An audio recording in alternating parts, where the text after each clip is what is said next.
Cuffs are off, man. Get right. Too many left in these leagues, but I ain't gonna leave. I'ma get right. Get right. Down to the bottom and scratch it for all the... Hey everybody, Adam Rank here.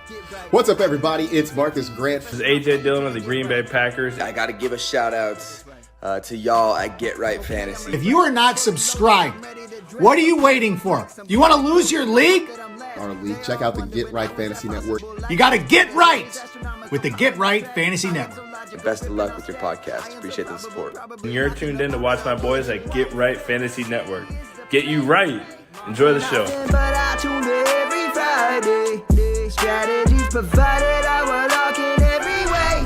So go and roll your sleeves up. Yeah, go roll your sleeves up. And I'm getting down cause I roll my sleeves up. And I'm getting right cause I roll my sleeves up.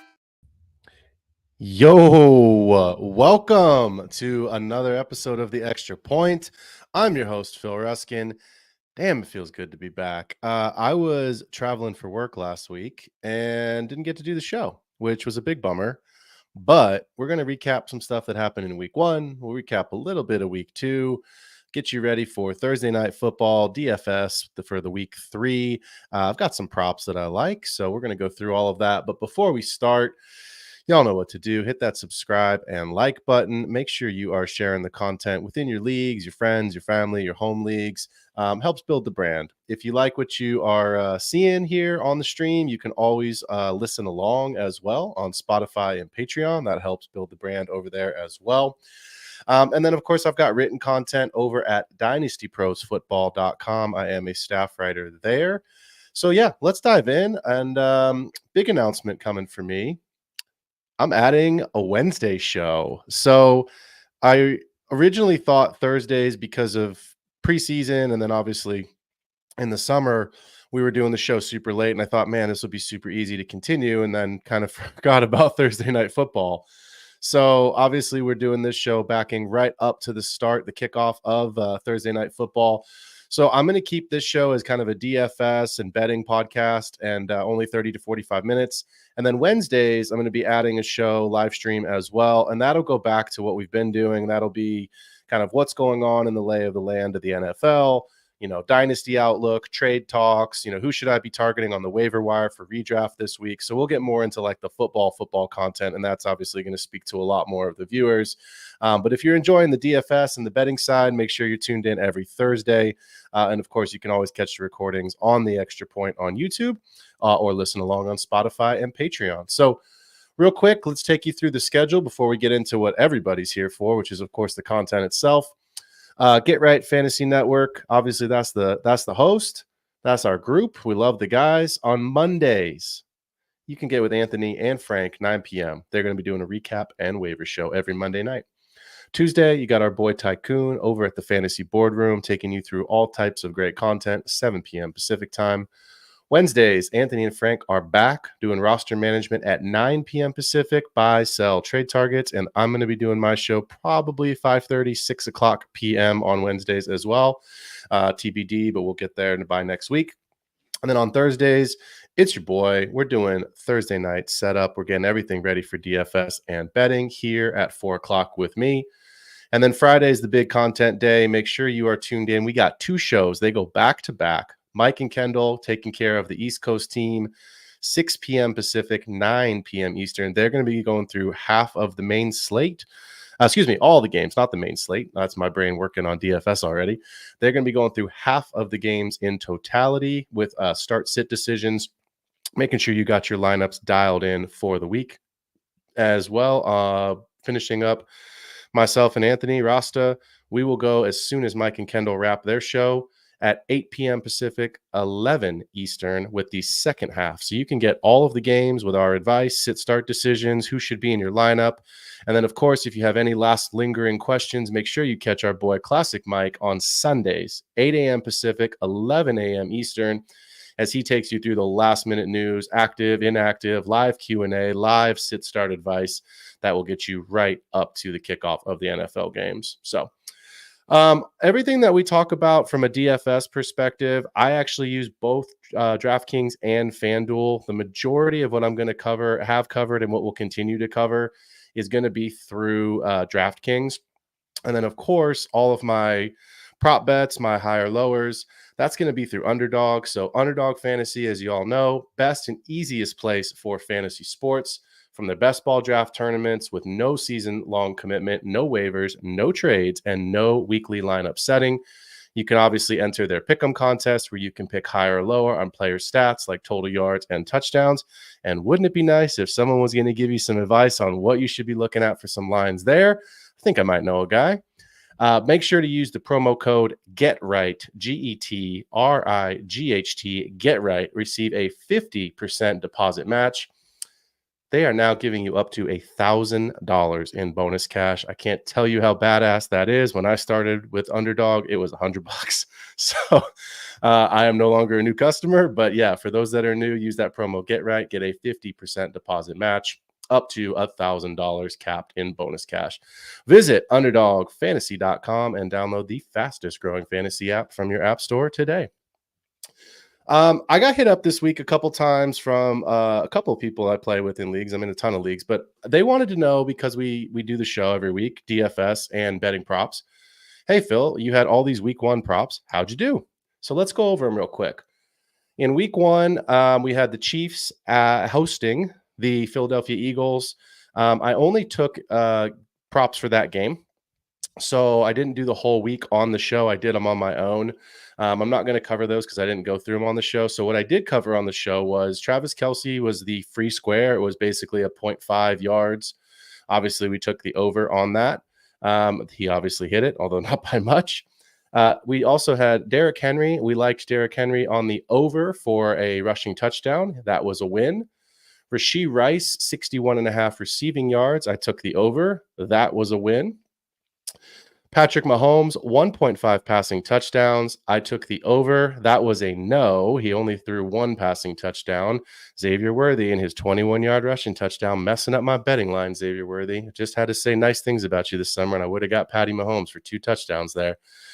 Saquon Barkley was an anytime touchdown scorer. I took the over on that. That was a winner. And I took Devonta Smith for 11.15 fantasy points, full PPR. Took the over on that. He only he got it, but he got it on the last play of what was the last play of his game. So we went 5-1 in week 1. So awesome to put some money in the bank, but also just feeling really good about the way that I was perceiving the game, and then obviously how it played out. So got Rasta here. What up, my guy? Always here checking us out, showing us love. What up, boss? Love having him in the house. So that was week 1 recap. Let's jump in and do some Underdog props and what I like for tonight. And then because it's early enough in the week, I want to give you some lines that I think could and probably should hit for the weekend. So let's start with tonight. Look, the Jets defense is, on paper, it's awesome. It's awesome, but it's just not been what it's been advertised these first 2 weeks. They're pretty susceptible right now. It's 11th against the tight end position in terms of total yards and receptions given up. There's 2 more guys, and you forgive me for the names off the top of my head, but a linebacker and a lineman that are also missing tonight. So I don't love this game environment. I'm just not thrilled on either one of these teams, but there are some players I think are going to have good nights. So Ramondre Stevenson, these are on Underdog. If you want to pull your app, if you feel like these are lines that you like, go ahead and jump in. Please play responsibly. Only bet what you can afford to lose. But Ramondre Stevenson, 17 rushing attempts. I'm taking the over on that. He was at 21 and 24 rushing attempts in week 1 and week 2 this year so far. Look, Jacoby Brissett's I won't call him a game manager, but he's not throwing. He's not pushing the ball downfield. It's very clear what the Patriots want to do. They want to get the ball to Ramondre. They want to hide their quarterback, and they want to win ugly. And so for me, I think Ramondre at 17 rushing attempts, he should hit that line tonight. I really feel like that's a line that should be well within his range of outcomes. So on the other side of the ball, look, it's Breece Hall. We all know he's the guy. There's no surprises there.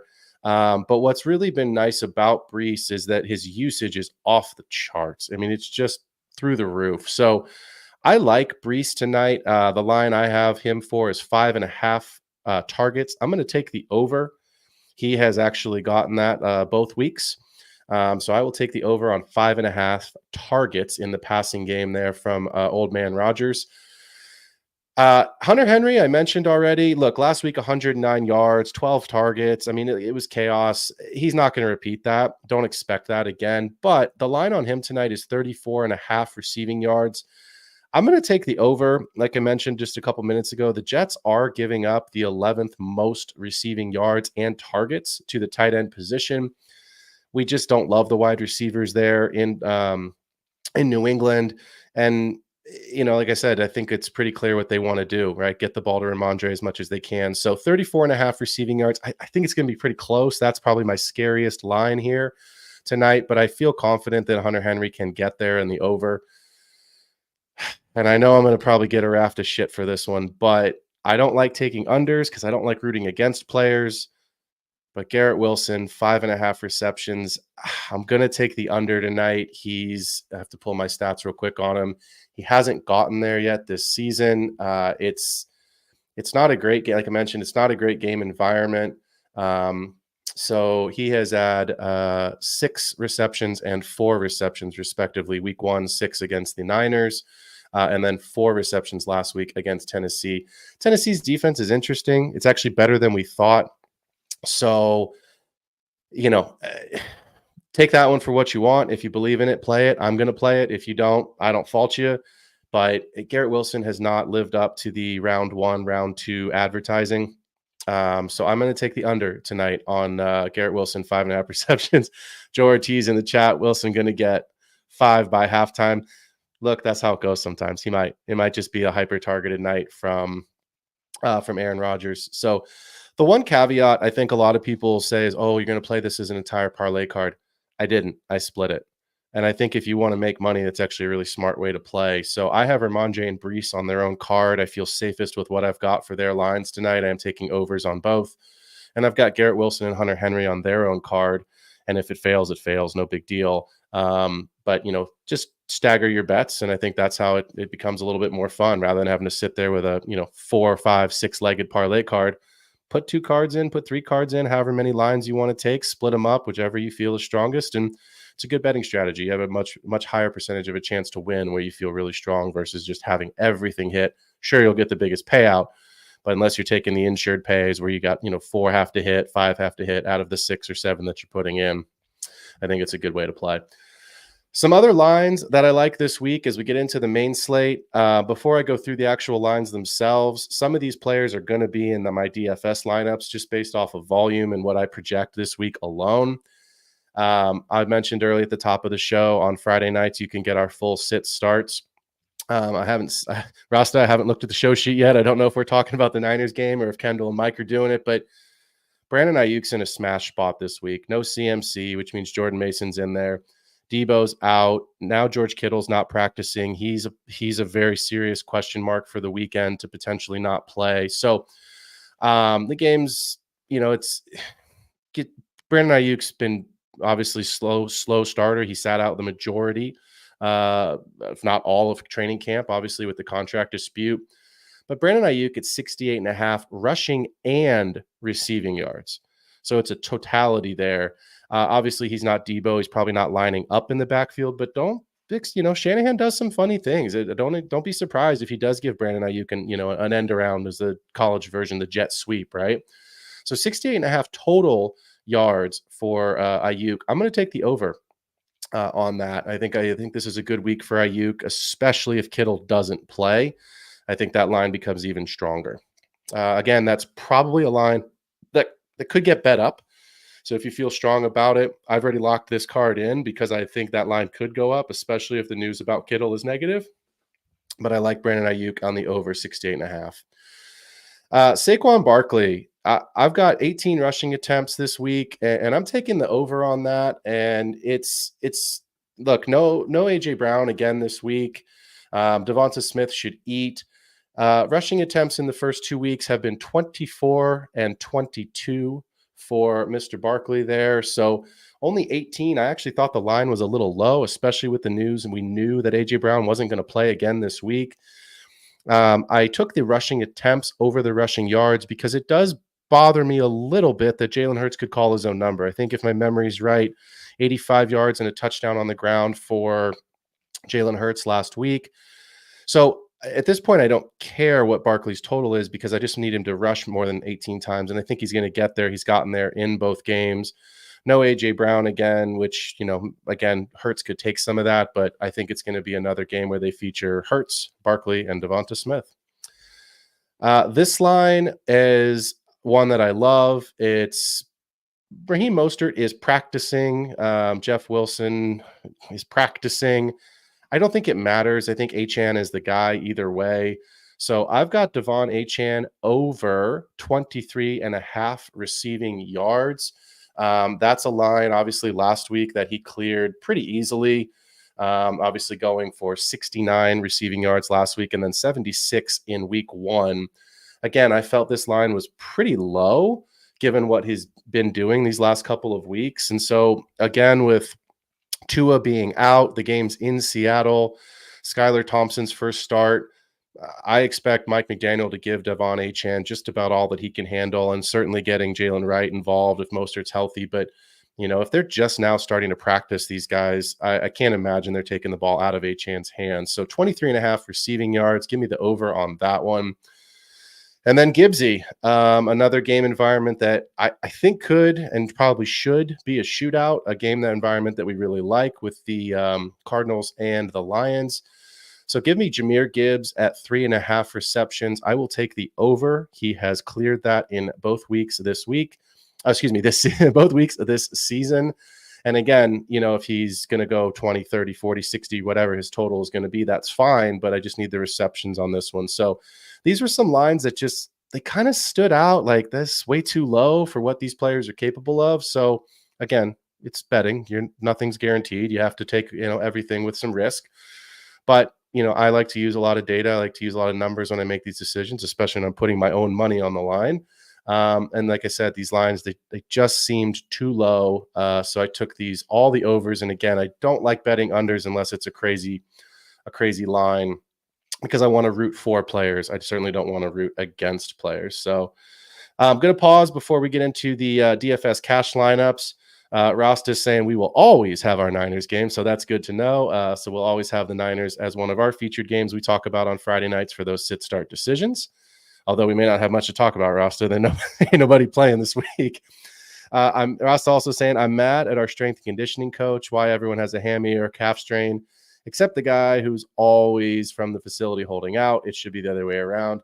Yeah, Brandon Ayuk's healthy. He's like the one guy right now that you can kind of plug and play if you're playing the Niners. Obviously, Jordan Mason, if you're playing a Niner and he's in your lineup, you can plug and play in that one as well. So as we switch gears off of Underdog and our over and under segment, let's jump into some of my, again, cash game pool player pool, And again, for those that might be new to the DFS space, cash game, we're really looking for ceiling. We're looking for who can be the highest scorers at their position, who can, quote unquote, break the slate.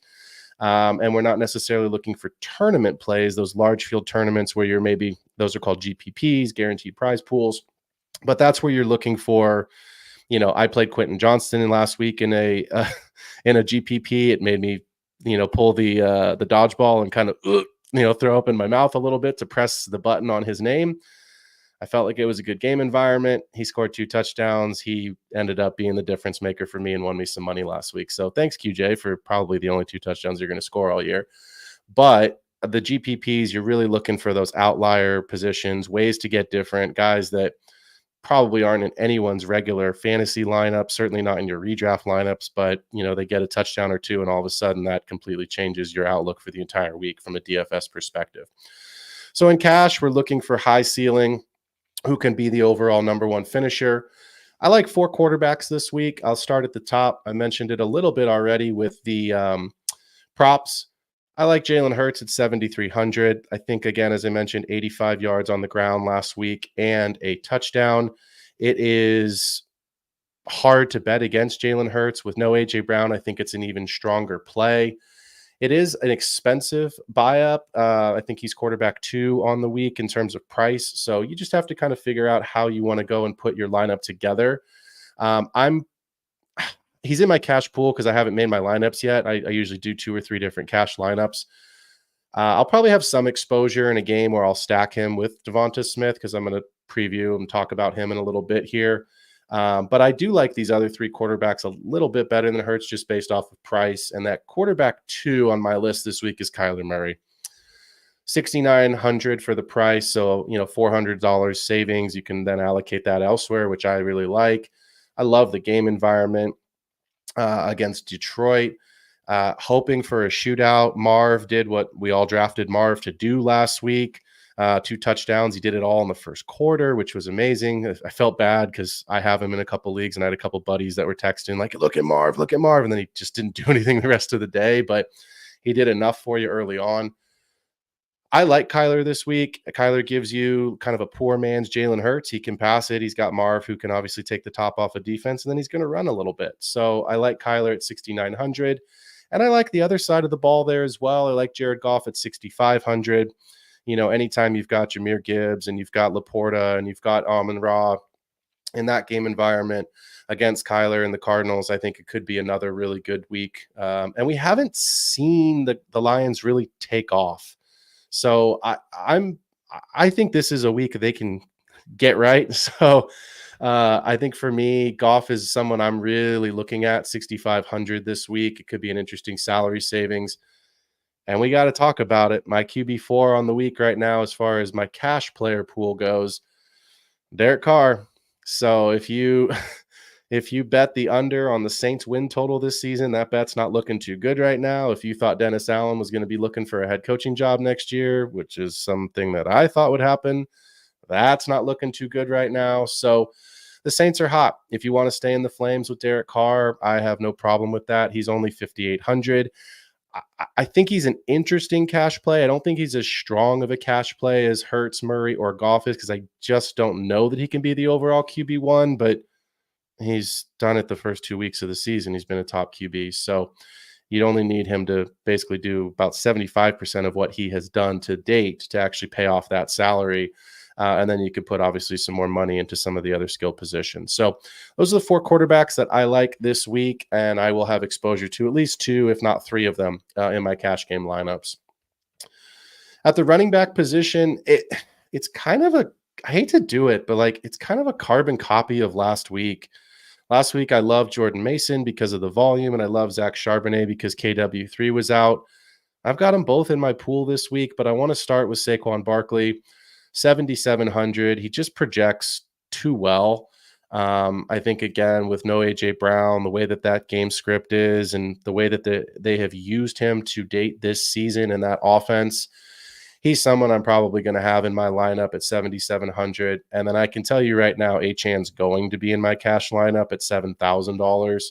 I mentioned what I like from the receiving yards, kind of on his prop bets this week.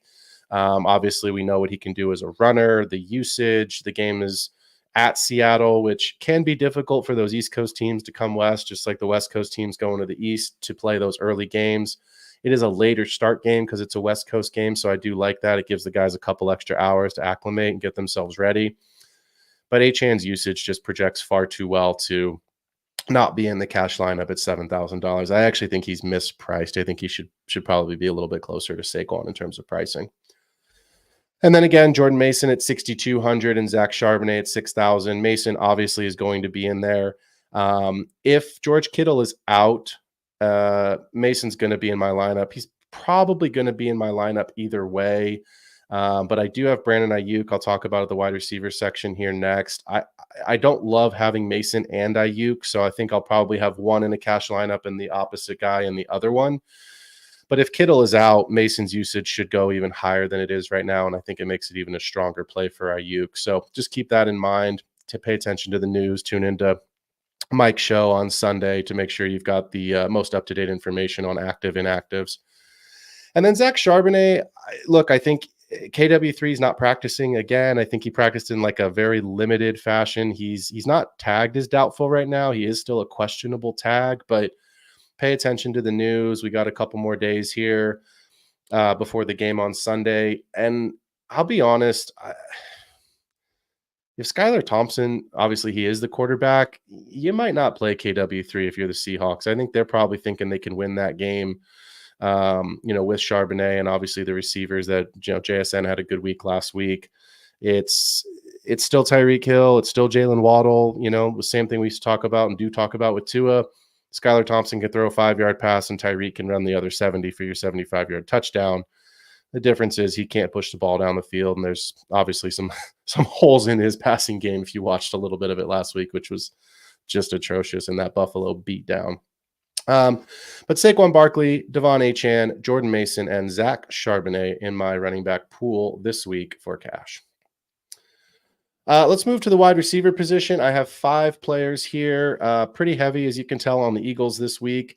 It's a volume play. 6,900 for Devonta Smith is priced way too low. I don't, I think if my memory's right, they were the Monday night game. So that was probably why he got the Monday night discount, because the pricings do come out the day before on Sunday night. So that's probably why he was priced down so far. But again, we knew A.J. Brown wasn't going to be available this week. We knew it was a 2, potentially, Manny is a 4-week injury. So Devonta Smith projects really, really well. He's obviously the guy there, and I think it should be another big week. Devonta Smith is a lock. He's really the only player right now that is absolutely locked into my cash lineup at 6,900.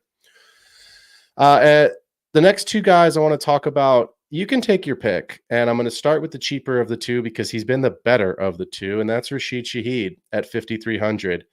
Rashid Shaheed has done what Rashid Shaheed always does, and he catches big, long touchdowns. So he's a great best ball play, a guy that you just don't have to worry about on a weekly basis. But Carr's been finding him. He's been catching big, long touchdowns. I mean, the Saints are passing the ball. The offense looks good. They've got Clint Kubiak running the pre-snap motion. They look like a proper NFL team. So at 5,300, Rashid's somebody I'm probably going to have some exposure to. And look, Chris Olave hasn't scored, but at 6,300 for an extra $1,000, if you pay down at quarterback, I think you can squeeze him in the lineup. Obviously, don't play the 2 of those guys together, but Chris Olave's due. He's due, man. And so I think at some point it's going to be a touchdown going his way. I'm going to be pretty tuned in this week to what the reports say in practice and how guys look, because I'm going to have exposure to one of the 2 Saints wide receivers. Right now, my lean is Shaheed, just based off what we've seen, his usage, his involvement in the offense, and then obviously his ability to get open and Carr to find him. But I think Olave could have a good week. So take a look at the Saints receivers. You'll notice I didn't mention Alvin Kamara. I think Alvin Kamara is going to eat again. I think he's going to have another great week. He's priced up too high for me. So I'd rather go elsewhere, because at the number 1 running back position, he has to finish as the RB1 or 2 to pay that off. He certainly can, but you can't jam all these guys into the lineup and still have enough money left over. So I think the way that I've laid it out this week is projecting out guys that should be pretty high volume, where you can actually get a pretty good return. And I find a punt play at the tight end position, or I find a super cheap, Yoshi Voss has been my cheap kind of punt play the last 2 weeks for Cincinnati. Obviously that hasn't gone well. So I'd rather go somewhere else than just find the cheap punt play this week. So 6,300 for Olave, 5,300 for Shaheed. And then Brandon Ayuk at 6,200. I talked about him already. Again, that Niners team is, man, we're banged up. I think Brandon Ayuk projects really well. Even if George plays, there's still no Debo, there's no CMC. So I think Ayuk should have a good week. I think Ayuk will be a lock in my cash lineup if George Kittle does not play this weekend. The challenge with that is he'll probably be a lock in a lot of other people's cash lineups because of that news with Kittle. So you just may have to, get a little different somewhere else because you're probably playing with Ayuk and playing against Ayuk, depending on what type of a cash game that you are in. And then the last guy that I want to mention here at 5,000 is Demarcus Robinson. And it's a thinner play because the Rams are so beat up. They've got 3 offensive linemen that are missing. Stafford's not always, Stafford. He's not always super healthy. But there's no one else to catch the ball. So I think this is a pure volume play from Demarcus Robinson. If you want to pivot off of Ayuk and go with Shaheed, Robinson, and then pay up somewhere else, if you have a particular conviction at the running back spot, or you want to pay up for Hurts, or you want to pay up for, I think CeeDee Lamb's dealing with an ankle injury, but if you want to pay up for, one of the top tier wide receivers, I'm okay with that. But I also feel like it's going to be a day where at some point they have to throw the ball. If I'm, the defense, I'm probably stacking the box and telling Stafford beat us because we're afraid that Kyron can. I don't think anyone else will with no Cooper Kupp and no Puka Nakua. So I like Demarcus Robinson at 5K. I still think you can go there in cash. I think he'll be a really popular tournament play. So I don't know that I would really use him in a tournament. If you do use him in a tournament, go somewhere super different somewhere else because I think he's going to project really, really popular on the slate itself. Let's get into some tight ends, and then we will finish with the old defense. I don't like paying up for tight end. It's just not something I normally do. I usually take the punt play, but there's two guys this week that are a little bit more expensive on the card. Number one's Brock Bowers. I mean, you watched that game last week against the Ravens, his involvement, the catches. It's the Brock Bowers we drafted. It's the Brock Bowers that we hoped to see and maybe had questions, would we see it in the Gardner Minshew offense? And we saw it. So at 5,400, he's got to pay it off, meaning he's probably got to score a touchdown. And it's certainly possible. I think he can. Again, I don't always love going there, but because the receivers this week are priced down so far, I actually think you can pay up for a tight end. So keep Brock Bowers in your cash pool at 5,400. This next one, I think, is one of the stronger plays, but it's going to depend if he actually plays. So you need to be really tuned in this week, getting into the weekend. It's Jake Ferguson. He missed last week with the knee injury. It's trending like he's going to play this week.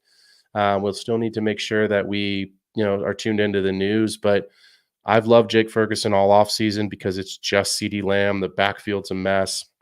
The Cowboys got absolutely obliterated last week by the Saints, and I think they probably, even if they lose the game last week, I think they probably would have had a better chance to at least score a garbage time touchdown had Ferguson been healthy. But Ferguson at 4,500, that's a nice value, and again, pending health. So don't just keep him out of your lineup because he hasn't been playing. Give it a look. Make sure you feel confident about his health going into the game. If you don't play him, I don't blame you. I may not myself. I'm going to be pretty tuned into that. So I'm probably leaning into one of these next two players. The first is Colby Parkinson at 3,600 for the Rams. If you choose not to go the Demarcus Robinson route, please don't play two Rams. Colby Parkinson at 3,600 projects better. He's just a cheaper player. I think it's a whole lot easier to get Colby Parkinson the ball underneath than to wait with a banged up offensive line for Demarcus Robinson to run an out route or to have more time in the pocket for Stafford. So I think of the two Rams, Parkinson is the better play at 3,600. He's probably my lean here early in the week as far as a quote unquote punt tight end, which is generally my strategy as well. There's always the chance that the Rams get in the red zone and he catches the touchdown because they stack the box against Kyron. So I do think if Parkinson's going to score, this may be a good week for him to do it with no wide receivers. And obviously we'll see what the involvement with Kyron and potentially Corum is going to look like. And then this last play is 100% dependent on George Kittle. I had to look this up. I'm probably going to butcher the guy's name. He's on my own team, but it's Eric, I believe, Saubert, but he's the backup tight end in San Francisco. Should tell you how often he gets on the field. It is only if Kittle doesn't play, and it's only because he's $2,500. At $2,500, he needs to catch a pass or two and get you 20 yards. And I think that's certainly within his range of outcomes to get one catch for 20 yards to pay off that salary. And that's going to allow you to pay up to get a higher priced wide receiver, potentially to go with two higher priced, project really well running backs. Or if you're really feeling strongly about Jalen Hurts plus, Saquon, and you want a game stack that way, I think going with the backup tight end here for the Niners would be $2,500 would be a great route. At defense, there's just nothing that I love. Again, like tight end, I just don't want to pay up. It's just not my favorite thing to do. It's just not where I want to go. The defense it's so difficult to project, how they're going to do. I think if you played Cincinnati in your survivor pool against New England the first week, obviously your survivor pool, you're out. I played Cincinnati's defense against New England. I think I got 3 points. So, you just don't know how it's going to go. Even if they don't give up a lot, if they don't get sacks, if they don't get takeaways, you're not scoring. I like the Titans defense this week at home. Titans defense has been sneaky good. It's not pretty.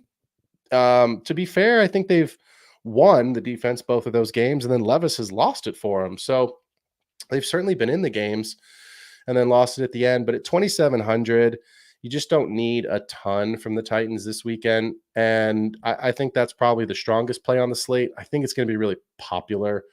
So I'm going to lean the Vikings, and people are going to poo-poo me for that because they're playing the Texans. But if you watch the Niners-Vikings game last weekend, multiple turnovers, multiple takeaways for the Vikings. They didn't give up a ton of points. Held the Niners to 17 points. I love the Texans. I think we certainly expect them to be able to, score in bunches. But Joe Mixon is not practiced again for the second straight day. So if that's the case, and you've got, some pretty good corners there for the Vikings that I think can try to negate a little bit of the wide receivers at 2,400 at home. If they get a takeaway or two and they get 2 or 3 sacks against Stroud, which is certainly possible, you've more than doubled it up and paid off that salary. So don't shy away from the Vikings this week just because they're playing the Texans. I think, again, if you're needing some social proof, just go look at what they did to the Niners at home last week. So those are my guys for the week. That's kind of where I see this DFS slate. Man.